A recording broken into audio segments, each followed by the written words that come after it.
In this video, I'm going to share with you on what you should be doing as a high school junior who's uncommitted trying to play college baseball. I'm going to share with you where your time should be spent, what you should be doing. That way we can start reaching out to college coaches to ensure some college interest. These are the lessons that I wish I knew before landing a D1 scholarship, and especially before playing 7 years of professional baseball between the Cardinals and Padres. If you like this video, make sure to check out the triple play down below in the description, which detail my entire academy and the processes and systems we use. All right, so first and foremost, let's talk about your sophomore year, your junior year, and especially your senior year of high school. So your sophomore year, this is where we're starting to take it a little bit more serious, all right? This is where we know that we like the game of baseball, and we want to basically keep producing results. We want to start, aiming for a college scholarship. Obviously, sophomore year, it's still pretty young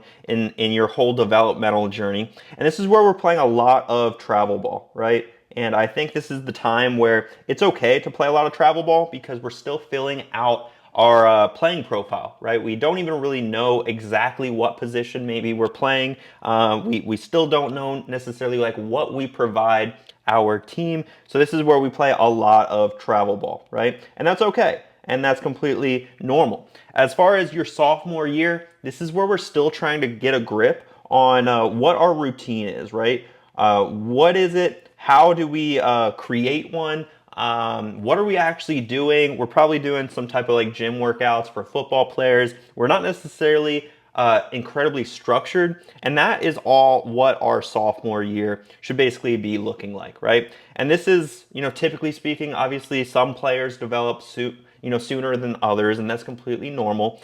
This is just taking everything that I've known to be able to, have many phone calls with players and families. This is a good generalization where a lot of players seem to find themselves, all right? So I'm not saying this is the end all be all.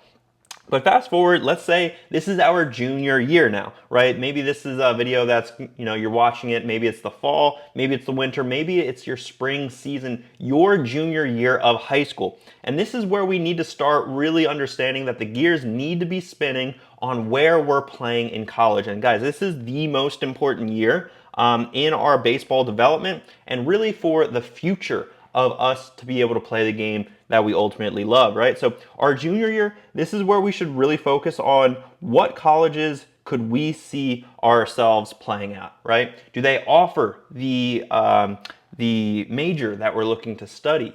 All right, these are all things that, is it a good campus? Is it a good baseball program? Are the coaches even interested in me, right? This is when we really want to create some lists and to see where we're currently at in our outreach. Are we getting any type of communication back with these college coaches? Are we using that information to really judge on how we should attract new college coaches that we reach out to? This is all valuable information that we should be doing our junior year.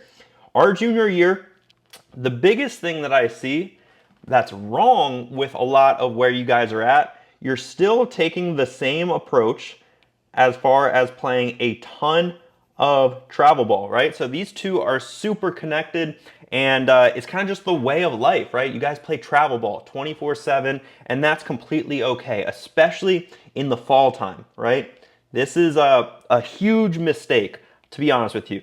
I see this every single time, and a lot of people don't necessarily have the biggest grip on the big picture, which is why I'm trying to zoom out with this demonstration, right? So our fall time, this is when we should really be focused on the physical development, right? The physical side of things, guys, this is the biggest separator that I find that so many high school baseball players struggle with. They're not an athlete yet. Or maybe they're a great baseball player, but maybe they're just lacking in a certain power category, meaning they're not throwing the ball 90 miles an hour, let's say even just like as a baseline 85 miles an hour, and they're not hitting the ball at least 100 miles an hour off the tee. When we're a junior, this is where we should be flirting with those numbers, and if we're not, this is where we really have to self-assess on where we stack up, guys. So our junior year, this is where we should have a very concrete understanding of where we're at, right? If we don't know where exactly we stand as far as what the competition is all about, that's going to be a huge, huge disadvantage as far as your overall player development. And one thing I actually missed out on the sophomore side of things, we should be attending at least one camp or a showcase style event. All right. And the reason for that is so we can have an understanding of where we're at. We want to understand what kind of competition's out there, because I've spoken to a lot of people where we think we're better than what we're at, right? We think we're better than the competition when we haven't really seen the whole playing field. And guys, the game has gotten more competitive just about every single day that goes by. So you can't expect that you are the best if you haven't seen the wide, full ocean of talent, right? You might be, and this is something that I was told when I was playing high school baseball in Maryland, which is, notorious for not necessarily being the best competition compared to states like Texas, Florida, California, Arizona, maybe even the Carolinas, right?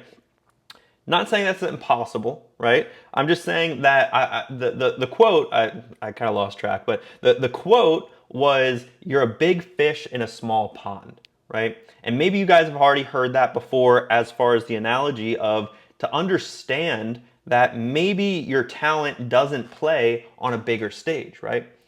Well, that parent that actually told me and my family that was incredibly wrong. After playing 7 years of professional baseball, I'm very proud that I was also not only a big fish in a small pond, but I was also a big fish in a giant ocean, right? And this is how we should understand the understanding of like where we're currently at, right? We should have that concrete understanding of where we are at.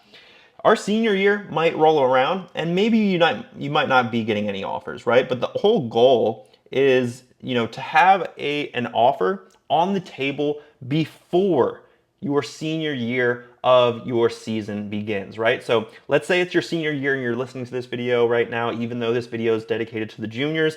Let's say it's your senior year, and let's say you're in the middle of your high school baseball season. If you do not have an offer on the table, this is when you start feeling a little bit more pressure. You play with a little bit more anxiety. You're a little bit more nervous on what the future is going to hold. Guys, this is what I don't want for you guys. This is called the panic section of your overall player development. This is where we're smashing that panic button, because this is when we ultimately thought we were going to go to LSU. We thought we were going to go to Tennessee, right? And those dreams didn't come true. Those college coaches weren't interested in us. So what do we do when we panic right here? This is when a lot of players, unfortunately, settle. And this is not fun for really anyone. This is when we ultimately tell ourselves, well, D1 or bust, right? But no, that didn't work out. It was my junior year, didn't get any offers. It's still, my senior year, I don't really have any offers from any D1 schools. So I guess we're just going to settle for like a lower end D3 school, because maybe on those recruiting services, they've reached out with like a very generic camp invite, and they said, hey, if you come, basically we're going to offer you, because nobody wants to go to that D3 school. Guys, this happens a lot. And this is something that I don't want for you guys. I want you to be able to land that scholarship in this area right here. In this area right here. It could be your junior year, right? Which would be great. But really, this area is where we want to land college offers, college interest, and also have that communication of what we should be doing in the recruiting process to ensure that we do land some offers our senior year. So we're not settling, right? Because I want you to play D1 baseball. Let's be honest, guys. I like working with those serious high school baseball players that actually have what it takes to play at the next level, and not only at the next level, but to play D1 baseball.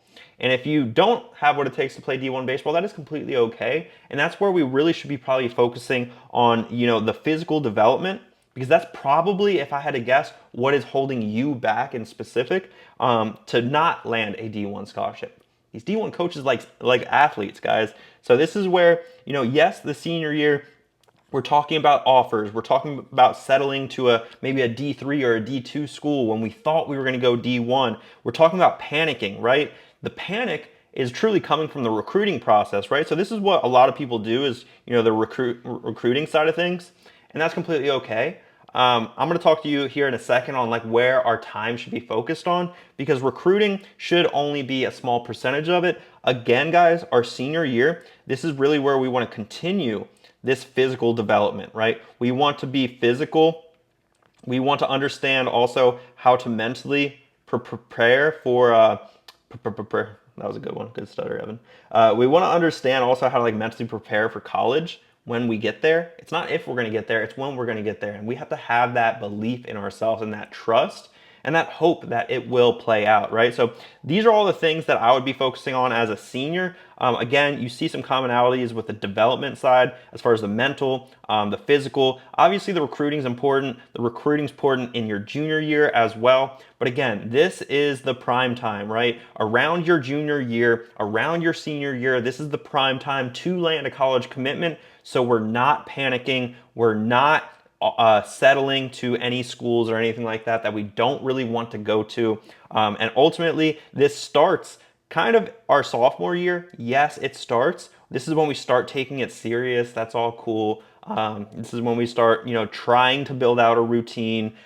Maybe we go to a camp or a showcase just for fun to kind of see where we stack up. But ultimately, if you stack up against good competition and you have what it takes to play at the next level, you're typically one of the better players on your team throughout your high school baseball journey. This is your junior year. This is when college, this is when we should be creating some lists. This is when we need to be physically developing in the fall time, guys. In the fall, that's so important. That way we have a productive junior season in high school. We have a productive season our senior year, but it doesn't even matter what happens our senior year of high school because we've already landed those offers. And this right here, I know I'm scribbling all over the place, but right there in between our junior and senior year, this is when we want to ultimately land those college commitments and get those offers on the table. That way we can play relaxed our senior year.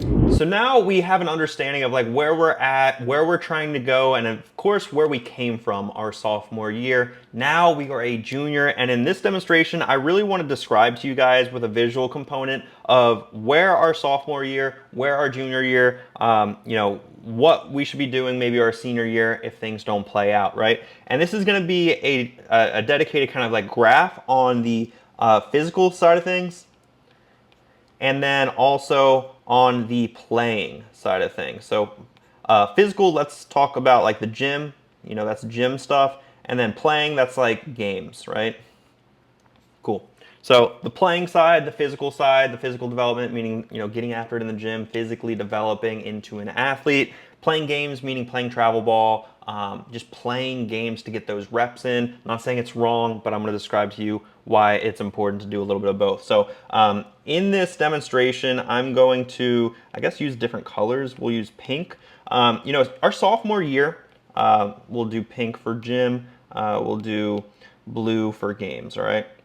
So as far as our sophomore year, I truly believe it is super important to be a little bit half and half, all right? So, this is going to be a representation of our, sophomore year. And then I'm going to describe to you kind of like where we should be spending our time our junior and senior year. So our sophomore year should be kind of split, right? We should have an understanding that the physical development is going to help us in the long run as a baseball player. Should we prioritize like 90% into the gym? Or should we produce like 90% of our efforts and our energy into playing travel ball 24/7? Probably not, right? But a mix of both is definitely where we want to be aiming towards, right? So now we fast forward to our junior year of high school, and this is where you are currently at. So the gym, the physical side of things, guys, I promise you, you're probably underdeveloped. And I'm just going to generalize just about everyone because probably 95% of you are underdeveloped. Maybe you're undersized. Maybe you're not throwing it 85 miles an hour. Maybe you're not running a sub 7.2 second 60, showcasing that you're an athlete. Maybe you're not having an exit velo of over 100 miles an hour off of the tee. And this is why you're physically underdeveloped. So our junior year, guys, this is where, whoa, don't know what just happened there. This is where, and this might shock you, this is where we should be spending all of our time. And this is a lesson that I was taught at a very, very young age. It was around my sophomore year, actually, that I understood the importance of the gym. We had some great area scouts that were at Sarasota High School that taught us these very, very valuable lessons, right? So our junior year, this is where, yes, there's some tournaments that you should be attending. The Perfect Game, the WWBAs, those are all very, very important to attend because college scouts are there to be able to see you. You know, pro scouts are even there if you're a top tier type talent. But our junior year, this is where we really want to focus on the gym side of things, right? The physical side of things, guys. And I can't stress this enough because I feel like just so many players out there don't understand the importance of the physical development, right? So now, you know, fast forward to our senior year, and this video is not necessarily dedicated to seniors, but that's where we, of course, we have that understanding of how to train because we've been doing it our entire junior year. And this is where we kind of like lay back a little bit, but we obviously understand that it's really important to be getting after it and just making sure that when we are playing those games that are super important, right, we're just balling out, and we have to ball out, right? Because this is our senior year, and this is where we basically have to get it done no matter what. But as you can tell, like, if I drew this graph before sophomore year, maybe freshman year, 8th grade, 7th grade, right? A lot of the times it's going to look like this, all right? It's going to be a circle, and this is for young kids, right? It's going to look like this. It's going to be like, right? And this is where baseball is just, to be honest with you, way wrong, right? Way wrong. You guys don't necessarily see the big picture, and that's okay. But this is where it's way wrong. Like, let's say like freshmen, 8th graders, 7th. I mean, it's tough to get in the gym when you're in 7th grade, right? There's a lot of trust that needs to be had, and also the understanding of how to do it. I would recommend a lot of body weight stuff, obviously, to younger kids. But let's say even like a freshman, 8th grader, you know, this is going to be a freshman or, you know, 8th grade. You can see how just obvious it is, right? There's too much blue right here, and look how much blue there is here, right? As far as playing games, right? Remember, blue is playing games. Your senior year, we're still playing games, but we just have an understanding and a focus of, you know, making sure that we're getting it after it in the gym, both our junior and senior year, because guess what? If we do get the opportunity to play in college, we're going to be competing against grown men, right? So that's why when you are young, yes, play, have fun, you know, play in games, but don't necessarily overdo it just to think that we're trying to keep up with the Joneses and we're playing baseball just to play baseball. That's where a lot of people get wrong. Moving into your sophomore year, yes, it's important to start experimenting in the gym. You should, your sophomore year, have a workout routine that maybe you've written for yourself. It doesn't have to be fancy, but ultimately, I want you to get some experience in the gym. That way you feel comfortable. But guys, this is where I really want to focus on this video for you guys, is our junior year. This is where a lot of that focus and that energy is going to be on the gym. We want to physically develop into a freak athlete. So now I want to talk to you about where you are currently at. And this is probably one of the questions that, to be honest with you, you're probably not telling yourself the complete truth, all right? And we all know, like, we have 5 tools in the game of baseball, right? We have, you know, how well of a runner we are, how well we throw the ball, how well we hit for contact. And this is where a lot of people feel like they're super confident in, and that's perfect. You know, we also have the hit tool for power. And then we finally have our glove, right? These are the 5 tools. The 6th tool, if we really had to put a name on it, the 6th tool, that's going to be, you know, things that we can't necessarily put a metric on, right? So how much confidence does the player play with? The 6th tool could be like the mentality. Do they have a good, strong mentality? The 6th tool could be, you know, are they a leader? The 6th tool could also be, you know, what's their IQ? That's a big one that I hear.